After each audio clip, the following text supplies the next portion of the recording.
Dare viewers अस्सलाम वालेकुम। मैं हूं आसिफ मुश्ताक अंसारी।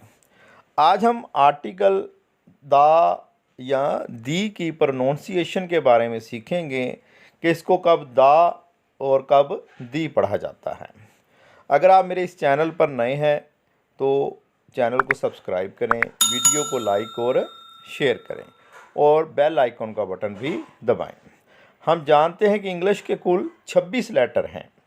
इन 26 लेटरों में से 5 letter A E I O you, ए ई आई ओ और यू जो है ये वावल हरूफ कहलाते हैं, जबकि इनके अलावा बाकी जो 21 हरूफ होंगे वो कॉन्सोनेंट कहलाते हैं।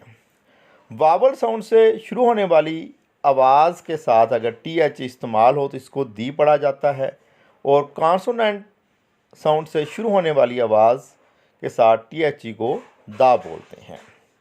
मसलन the sun, the dog, the jug, the college. Vowel sound से शुरू होने वाली आवाज़ the elephant, the orange, the umbrella, the academy.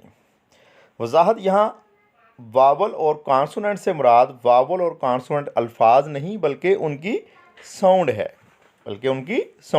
इनके वावल साउंड से जो शुरू होगी उसको उससे पहले दी और कॉन्सोनेंट साउंड से पहले वाले को दा पढ़ेंगे।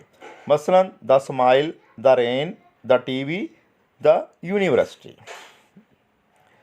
वावल साउंड से शुरू होने वाला दी आवर, यहाँ देखिए हालांकि एच कॉन्सोनेंट से शुरू हो रहा है लेकिन हम इसको दी पढ़ेंगे। The hour, the apple, the ice cream.